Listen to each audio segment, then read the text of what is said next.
हमारी जो विशेषता है वो अविनाशी रहनी चाहिए।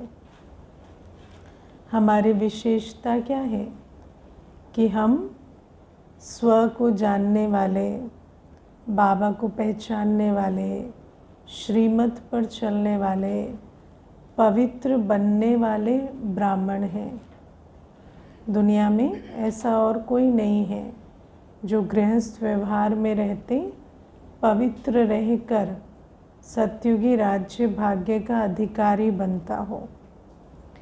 तो जब हम बाबा के पास आते हैं, बाबा हमारे अंदर ये विशेषताएं जागृत करते हैं। बाबा कहते हैं ना, दुनिया का कोई नेता, अभिनेता, महात्मा, वैज्ञानिक कोई भी हो, वो बाबा के बच्चों के सामने कुछ भी नहीं। क्यों? क्योंकि वो तो अनजान है ना। और बाबा कहते हैं यहाँ का तो हर बच्चे को आत्मा का ज्ञान है।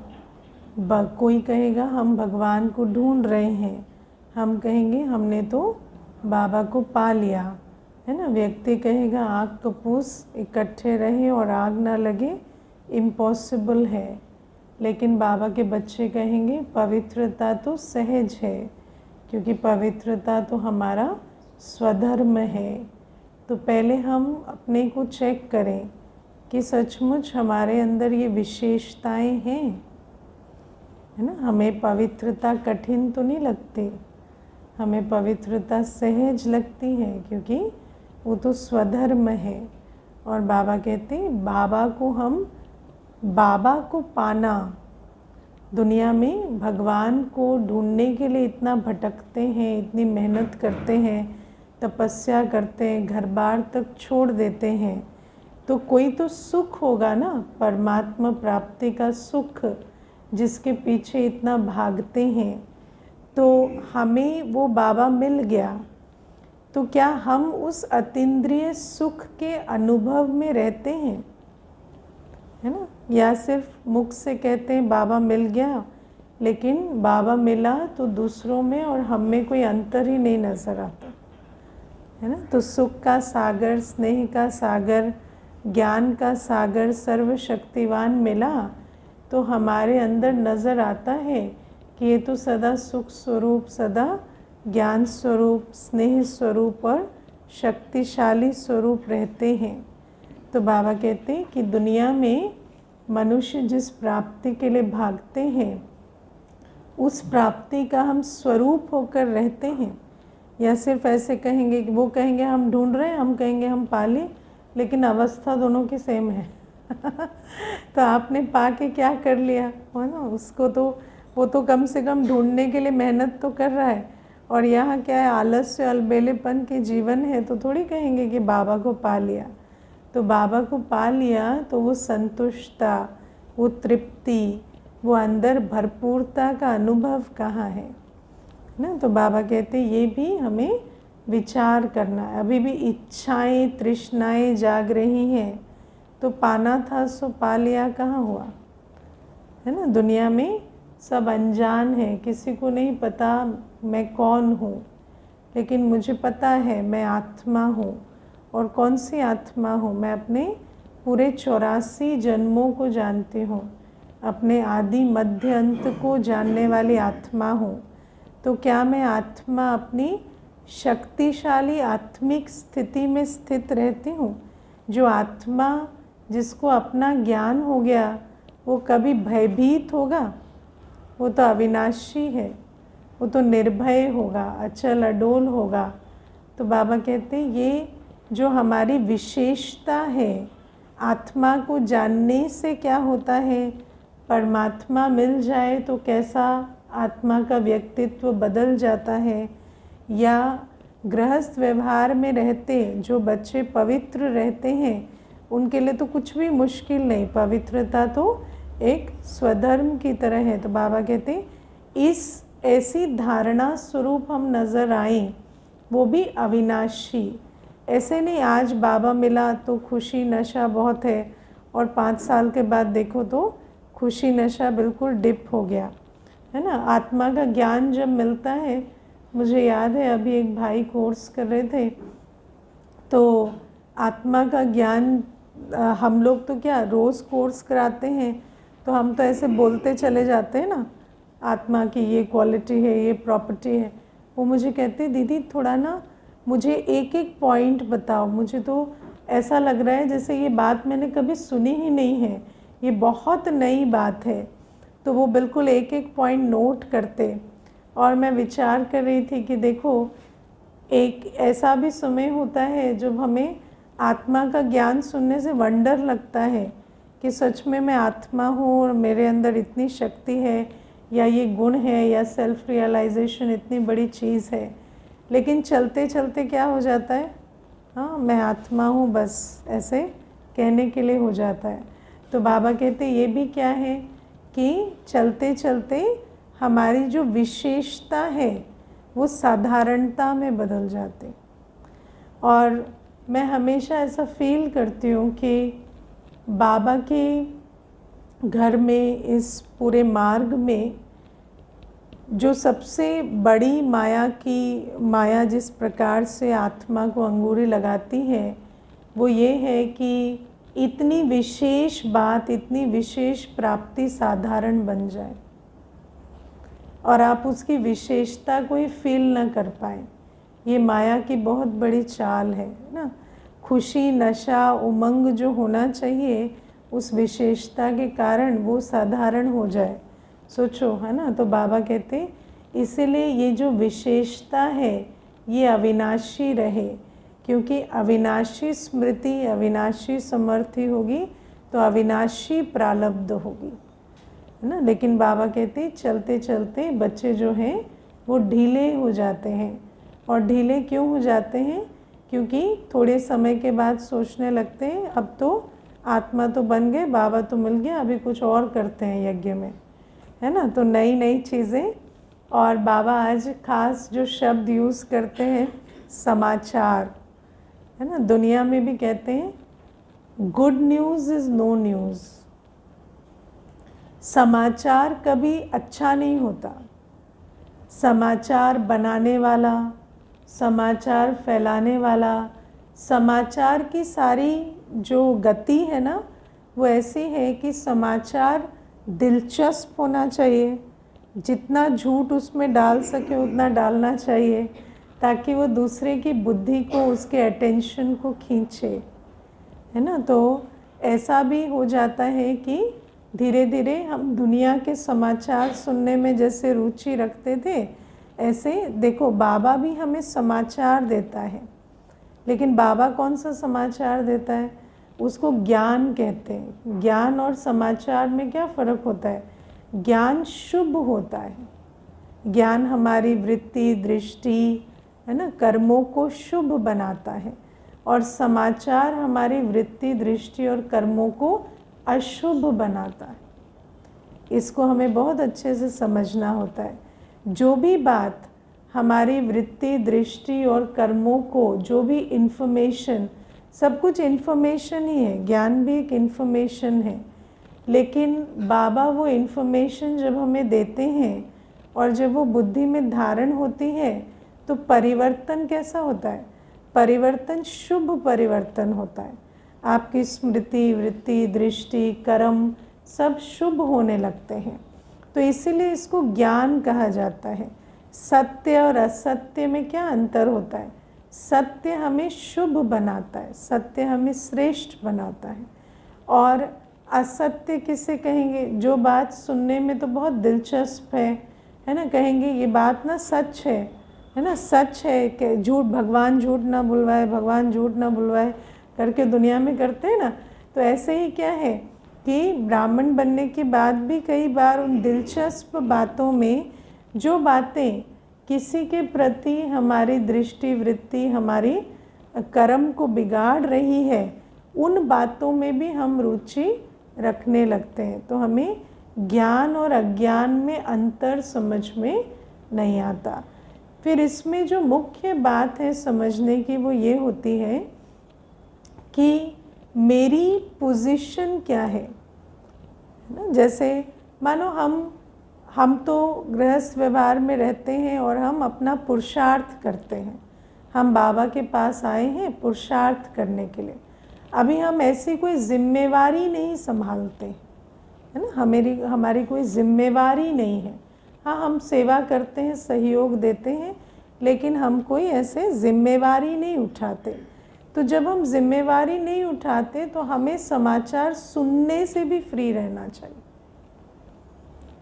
जब हम कोई जिम्मेवार पोजीशन में नहीं हैं तो हमें समाचार सुनने से भी फ्री रहना चाहिए, है ना। और समाचार सुनने से फ्री कैसे रहेंगे?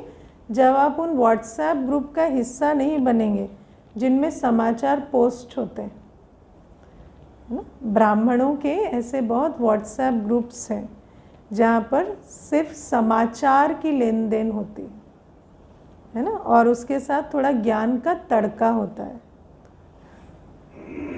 ना, क्योंकि you don't want to feel guilty.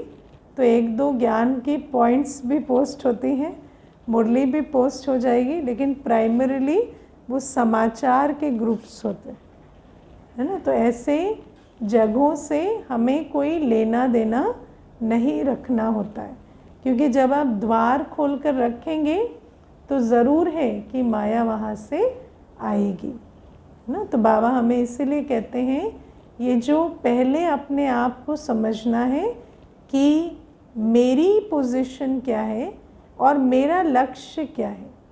मेरा लक्ष्य तो स्व उन्नति करना है। हम बाबा के पास क्यों आए हैं?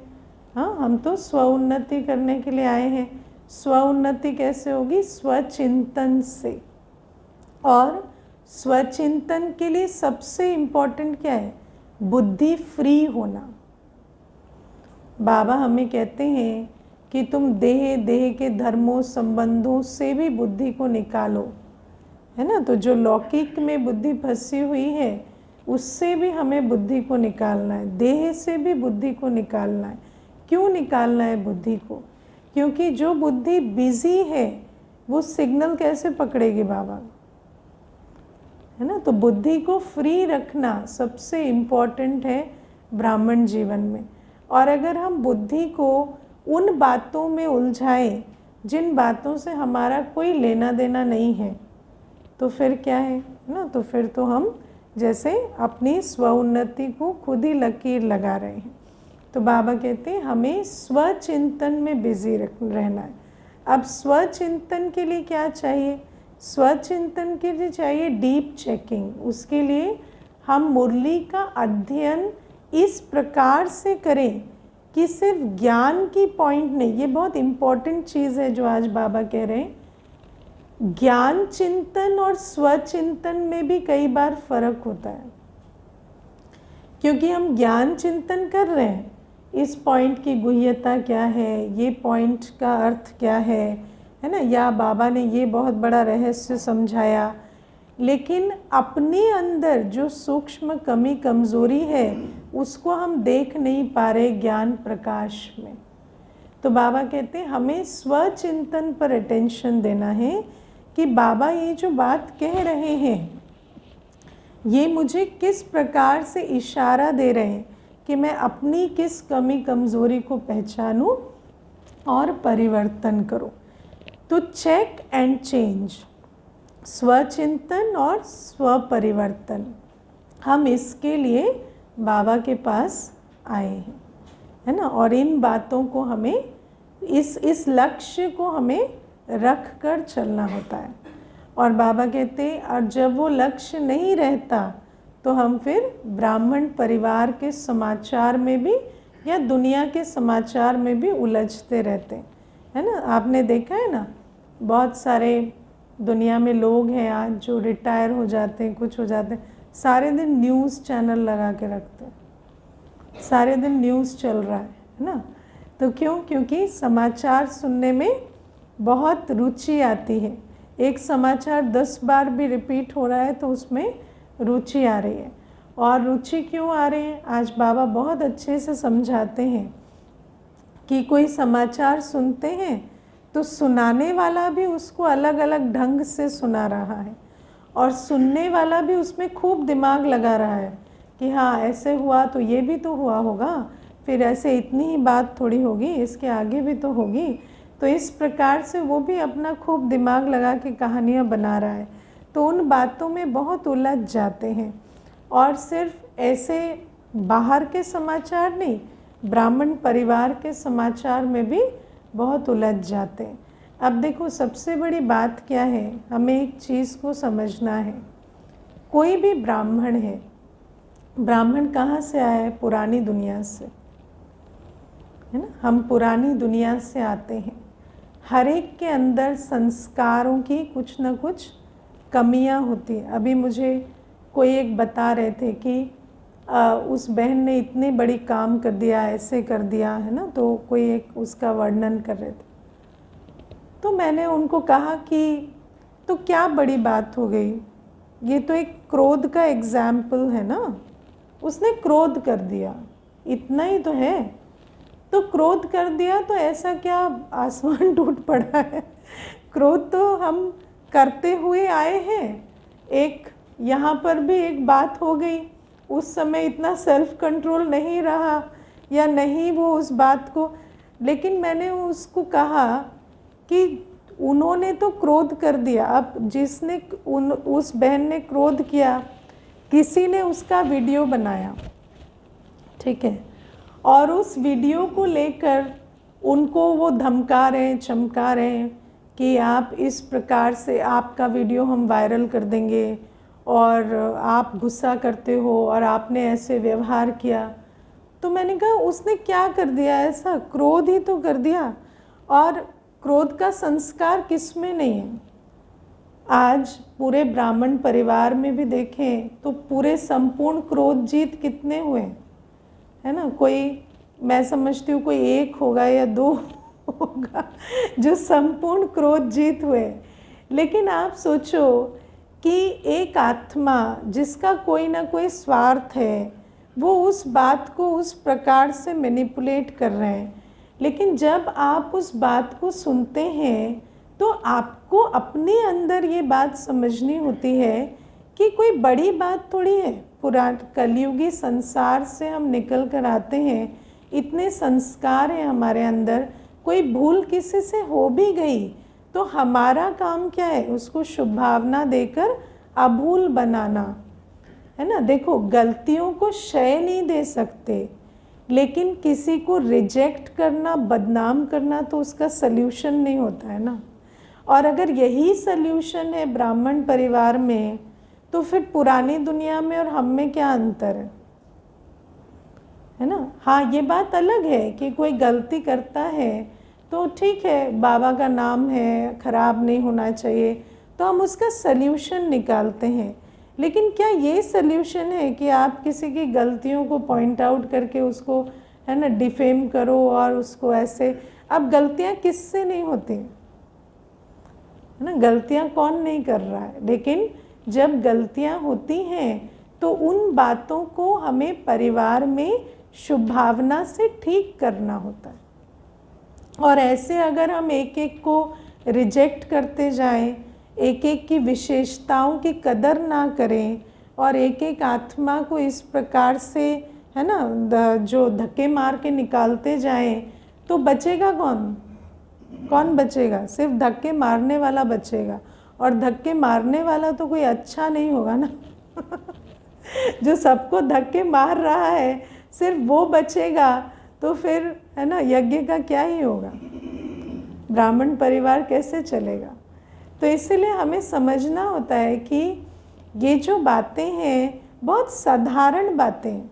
कोई आपको किसी की कोई बात सुना रहा है तो वो बात क्या है, अगर आप थोड़ा सा उसको ब्रेक डाउन करके देखें तो सब काम, क्रोध, लोभ, मोह, अहंकार होता है ना। 5 विकार की बात होती है, और वो जो 5 विकार है उसका कुछ ना कुछ अंश किसी में है, और उस आधार से उसने कोई कर्म कर दिया। मानो वो बाबा कहता है वो बात सच्ची भी है, तो भी हमारा कर्तव्य क्या है? क्या उस बात को फैलाना हमारा कर्तव्य है, या उस आत्मा के प्रति घृणा रखना हमारा कर्तव्य है, या उसके प्रति अपनी दृष्टि वृत्ति बदल देना, या अपनी चाल चलन में परिवर्तन ले आना, या फिर हमारा कर्तव्य है कि उसको हम शुभ भावना, शुभकामना देकर आगे बढ़ाएं। है ना। और अगर यही कर्तव्य हम नहीं समझे तो हम ब्राह्मण क्या हैं।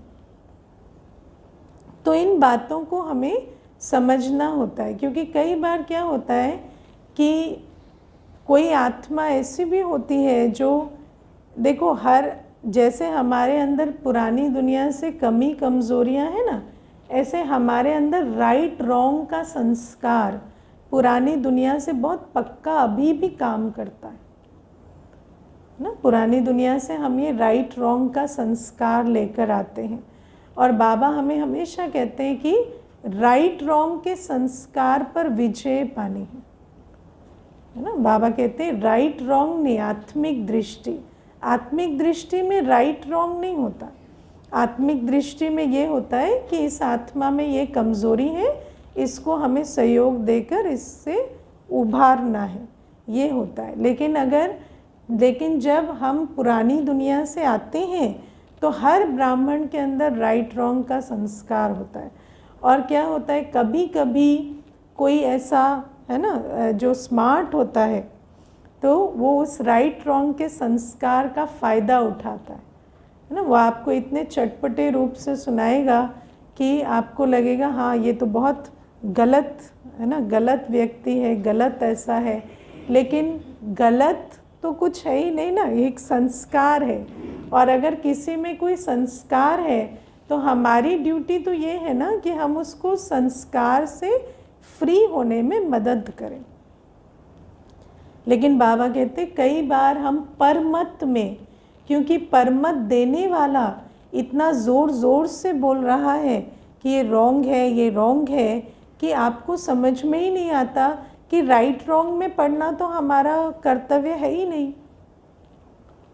तो वह आपको राइट रॉन्ग में डालता है और आप डल भी जाते हैं, क्योंकि आपका फेथ है उसमें, है ना। इसीलिए बाबा ने आज ये बात कही कि कई बार क्या होता कि कोई आत्मा जिम्मेवार पोजीशन में होकर भी किसी के फेथ का ऐसे फ़ायदा उठा लेते, स्वार्थवश, है ना। तो उसमें हमें किसी भी आत्मा, इसीलिए बाबा हमें कहते हैं ना, सी फादर फॉलो फादर।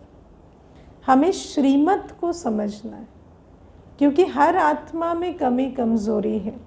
और किसी भी आत्मा में ऐसे फेथ नहीं रखना कि वो जो भी कहे हम उस राइट रॉन्ग में पड़ जाएं। तो बाबा हमें ये बात आज बहुत अच्छे से समझाते हैं कि श्रीमत और मनुष्य मत या परमत में बहुत अंतर होता है। और इस बात को आप प्रॉपरली अंडरलाइन करना कि परमत में मोस्टली कोई व्यक्ति आपको इस प्रकार से कोई बात सुनाएगा कि आप राइट रॉन्ग में पड़ जाएंगे, है ना। मुझे याद है एक भाई था, वो बाहर खाता घूमता सब करता, है ना। और मुझे ये बात मालूम भी है, उसने बताई भी है, हमने देखा भी है। लेकिन एक बार किसी के बारे में बात हो रही थी तो मुझे कहता है कि ये तो ऐसे मर्यादाओं में रहने वाले नहीं हैं, है ना, इनका ये क्या ब्राह्मण है, ये तो ऐसे, बाबा कहता है हाफ कास्ट है, तो ये तो बाहर खा भी लेते हैं, घूम भी लेते हैं। तो मैंने कहा क्यों, आप फुल कास्ट हैं? तो वो वहाँ पर शांत हो गया। लेकिन प्रॉब्लम क्या है, वो भूल चुका है, उसको खुद को भी नहीं पता चल रहा। क्योंकि बाबा ने आज कहा ना, जो सारे दिन परचिंतन करता है ना, उसको स्वचिंतन पता ही नहीं चलता। उसको ये भी नहीं मालूम कि मैं भी बाहर खाता हूँ, घूमता हूँ। वो दूसरे की निंदा इस प्रकार से कर रहा है कि इसमें तो ये तो छीछी है, ये तो धारणा ही नहीं है इसमें। तो जब उसने कहा तो मैंने उसका अटेंशन खिंचवाया कि ये तो आप खुद भी करते हो। लेकिन जब आप उसके एक्सप्रेशन देखते तो वो बोल चुका है। इतना परचिंतन करते हैं कि स्वचिंतन होता ही नहीं है। ये भी कई बार ये भी नहीं पता चलता कि जिस बात के लिए दूसरे को कह रहे हैं उसकी धारणा स्वयं में भी नहीं है ना। तो बाबा हमें इसलिए कहते हैं, ये जो पर चिंतन और परमत में, परमत आपको हमेशा राइट रॉन्ग में लेकर जाएगी। मनुष्य आपको राइट रॉन्ग में फंसाएगा, लेकिन बाबा हमें हमेशा उससे ऊपर उठाता है।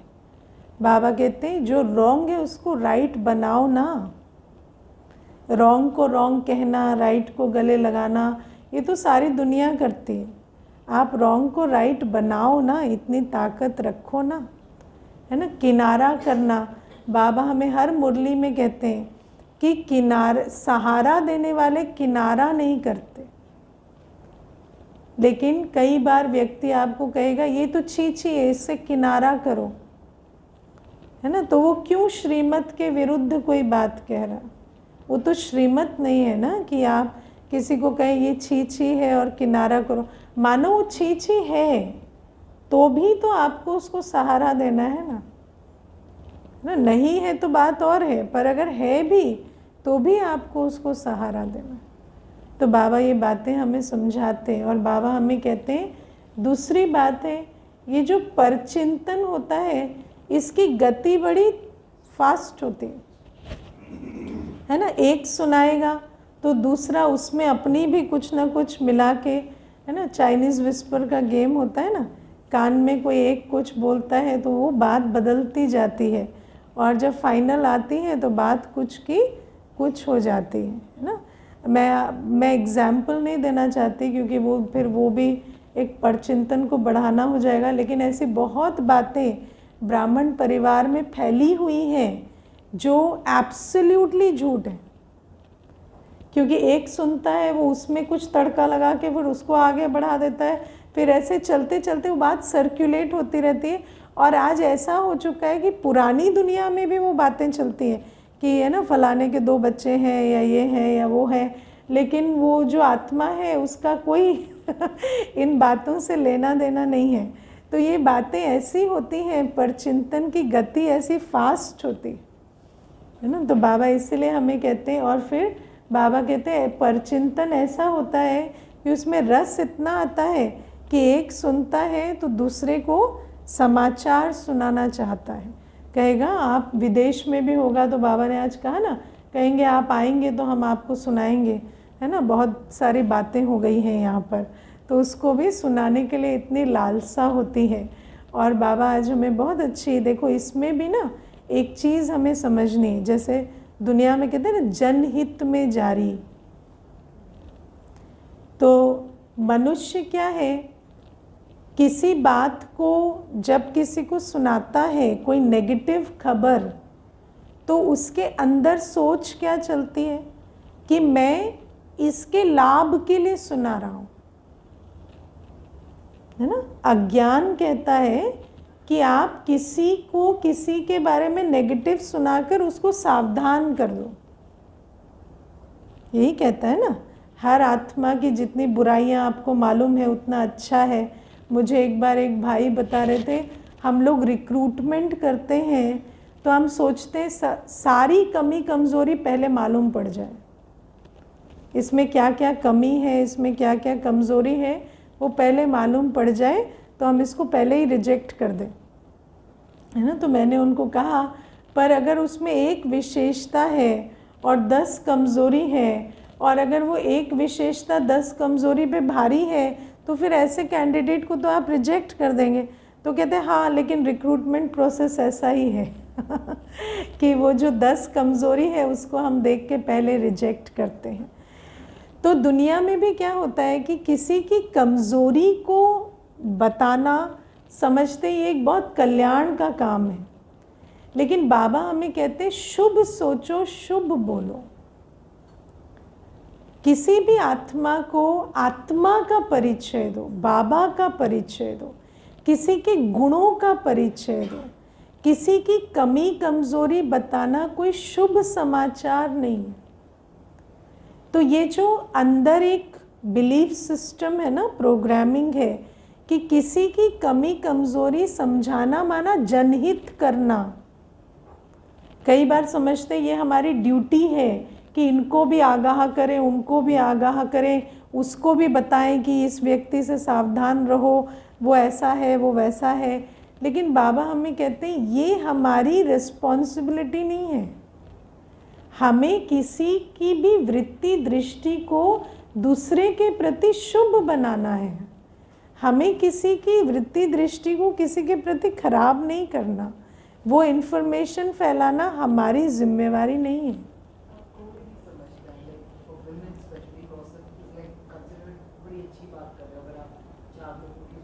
हाँ, तो वो भी नहीं, वो तो चलो गॉसिप, लेकिन जैसे कई बार सोचते हैं ना कि ये आत्मा ने एक बार चोरी की, तो चोरी करते हुए पकड़े गए, तो उसको बता दो पहले से इनके अंदर ना चोरी का संस्कार है, इसके अंदर ये है। लेकिन आप क्या चाहते हो कि वो उसी संस्कार को बढ़ाए या उसको परिवर्तन करे, है ना। बाबा हमें सिखाते हैं कि हम लौकिक में रहते हैं, अलौकिक में रहते हैं, किसी की कोई कमज़ोरी को ना देख, उसके गुण को देखो। और अगर आप किसी के अवगुण की तरफ किसी का अटेंशन खिंचवा रहे हो, है ना, और मेजॉरिटी टाइम तो वो झूठ होता है लेकिन अगर सच भी है तो भी वो श्रीमत नहीं है।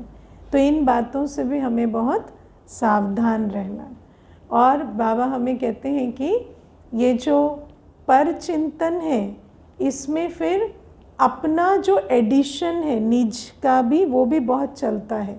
जैसे आपने कोई खबर सुन ली, है ना, आप जितना सुना उतनी इन्फॉर्मेशन नहीं रहती उसमें, फिर आप अपने भी अनुभव, अपने भी जो जितने भी है ना अंदर कीड़े मकोड़े बचे हुए हैं, उनको भी खूब भोजन देते हो, और फिर उसमें भी कई कहानियाँ जोड़ते हो, और अपना भी एक पूरा एनालिसिस तैयार करते हो ना। आजकल तो क्या है, फिल्म के कैरेक्टर की भी साइकोलॉजी पढ़ने लगते हैं। मूवी देखकर आएंगे और कहेंगे कि उसकी साइकोलॉजी में ये था, उसके अंदर ये था, तो डायलॉग के पीछे साइकोलॉजी भी पढ़ना चाहते हैं। आजकल मनुष्य का इतना एनालिटिकल ब्रेन हो गया है, तो यहाँ भी क्या करेंगे, आप देखो ये गरीब घर से आए हैं ना, इनके अंदर ये संस्कार है, वो है, वो है, इस प्रकार से उनकी खूब कहानी का विस्तार भी करने लगते हैं। लेकिन बाबा कहते हैं इस सब से क्या होता है, आपकी अपनी बुद्धि, जिसको बाबा की लाइट माइट लेकर अपने परिवर्तन के लिए आपको यूज़ करना था, वो बुद्धि तो सारी खर्च हो गई, और फिर कुछ बचा ही नहीं है अपने स्वचिंतन और स्व परिवर्तन के लिए, है ना। तो बाबा ये हमें आज मुख्य अंडरलाइन कराते हैं कि अपनी बुद्धि, अपना समय, अपना संकल्प स्वचिंतन और स्व परिवर्तन में लगाना है, पर चिंतन में नहीं लगाना। फिर बाबा कहते पर दर्शन के भी सब्जेक्ट आते है ना, कि कई कहते हैं ऐसा होना नहीं चाहिए, है ना, कहते हैं ना कि ब्राह्मण परिवार में भी ऐसा क्यों होता है, ऐसा नहीं होना चाहिए। तो बाबा कहते हैं ऐसा होना नहीं चाहिए, और जो होना नहीं चाहिए उसको तुम बैठ के सोच रहे हो, तो तुम्हें सोचना चाहिए, है ना। तो जैसे तुम्हें सोचना नहीं चाहिए पर तुम सोच रहे हो, तो उनको करना नहीं चाहिए, वो कर रहे हैं सब तो जो नहीं चाहिए वो कर रहे हैं ना। तो जैसे वहाँ होना नहीं चाहिए, ऐसे तुम्हें सोचना भी नहीं चाहिए, पर तुम भी सोच रहे हो तो वो भी कर रहे हैं।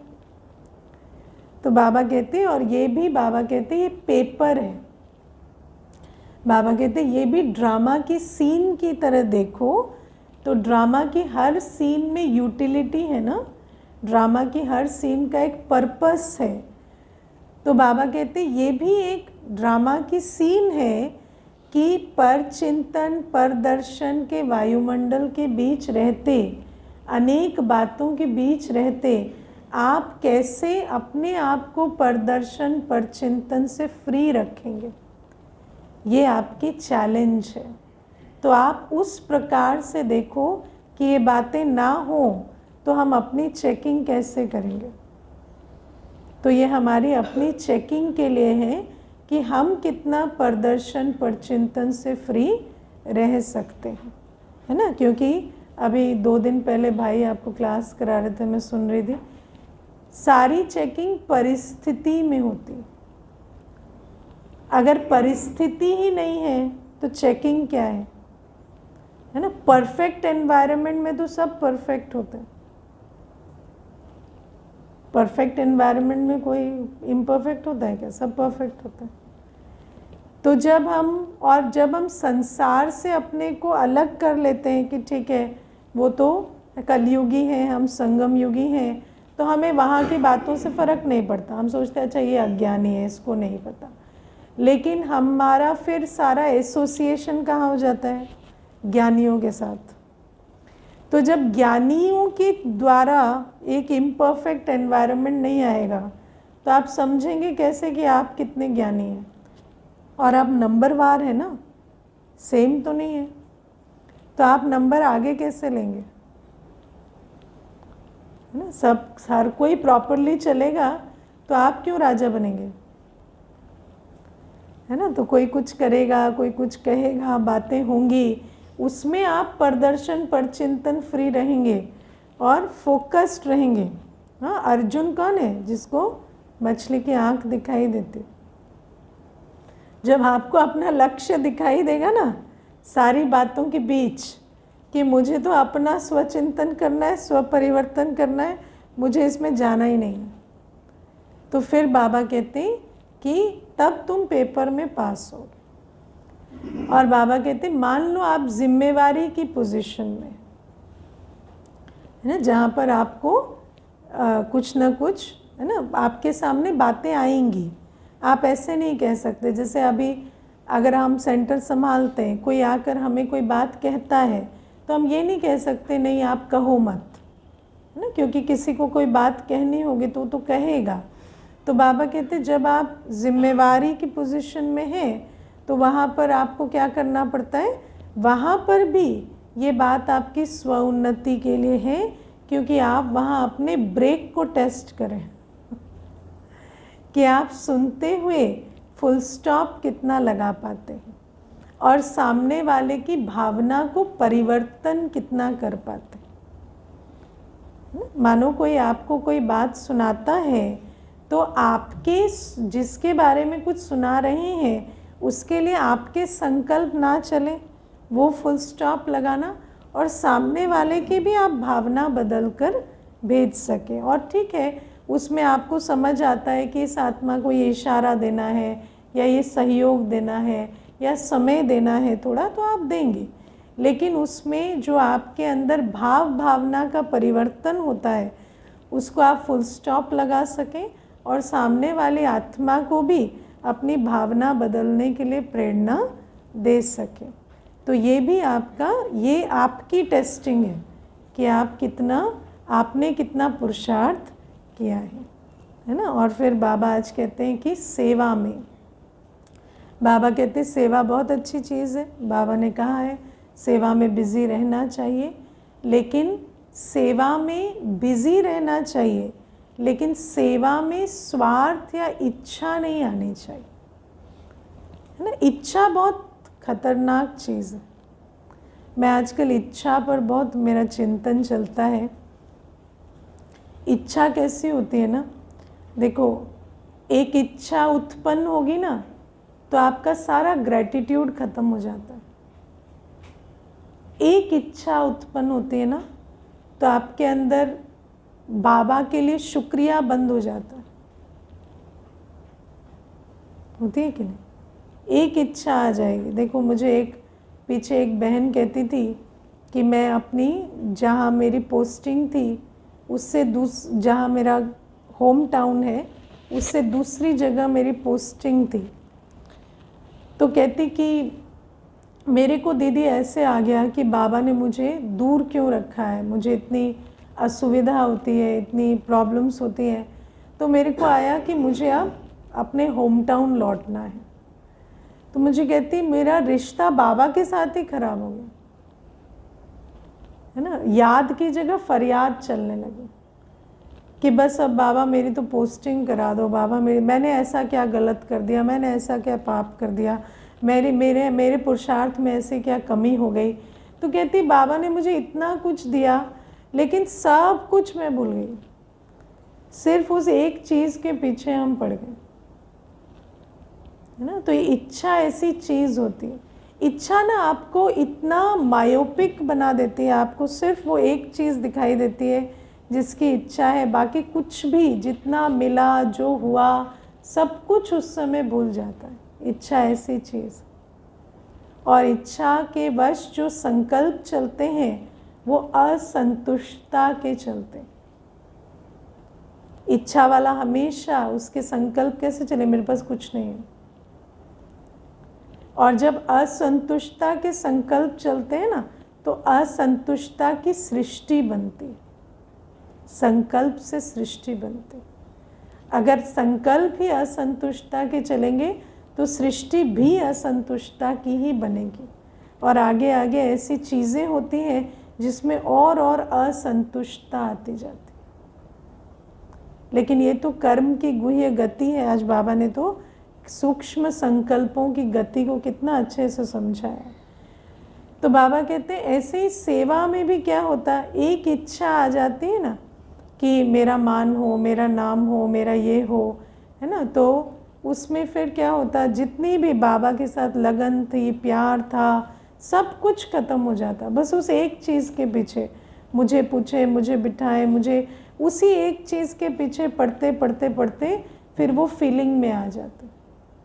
और फीलिंग का फ्लू क्या होता है, सीधा मुरली छूटेगी, बाबा का घर छूटेगा, है ना। जैसे खाना पीना छूट जाता है, ऐसे ये फीलिंग के फ्लू से मुरली छूट जाएगी, बाबा का घर छूट जाएगा, परिवार छूट जाएगा।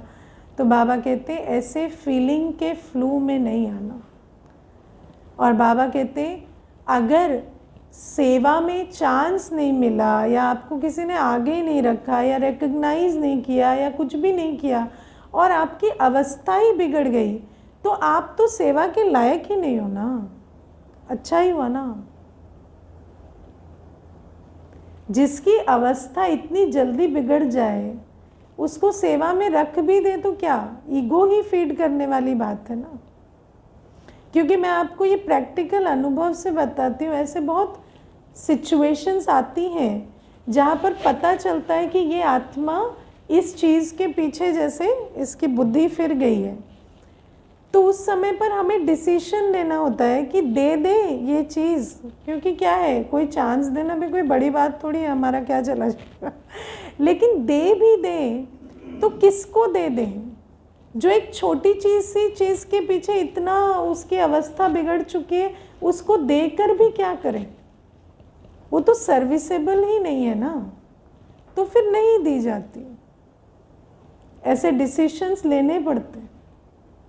पता भी चलता है ये आत्मा इस कारण से टूट जाएगी, तो हमें लगता है अगर इस कारण से, छोटे से कारण से टूट ही जाएगी तो वैसे भी कौन सा बनी रहेगी, तो ठीक है टूट जाए, क्या करें। समझाने से समझेंगे नहीं, इशारा देने से समझेंगे नहीं, तो क्या करेंगे, फिर सोचते हैं ठीक है। बहुत समझाने दी जाती है, लेकिन जब समझते ही नहीं है, वो एक ही चीज़ के पीछे पड़े रहेंगे, तो पता चलता है ना ये तो सब ईगो फीड करने वाली बात है। ईगो कितने दिन फीड करके चलाएंगे किसी को। जब आत्मा के अंदर अवस्था ही नहीं है तो फिर वो तो आज कल टूटेगा, आज टूटेगी, क्या है।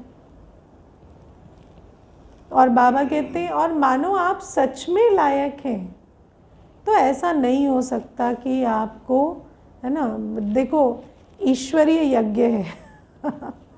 आप सच में लायक हैं, आपके अंदर अगर सच में सेवा भावना है, कल्याण की भावना से आप सेवा करना चाहते हैं, तो बाबा कहते हैं बाप दादा देखता है और बाबा करता भी है।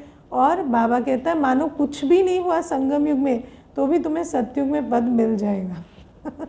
तुम इसकी चिंता मत करो, है ना। तो इसको भी हमें बहुत अच्छे से समझ कर चलना है। कोई भी चीज़ हमारी अवस्था खराब ना करे, ठीक है। अच्छा, ओम शांति।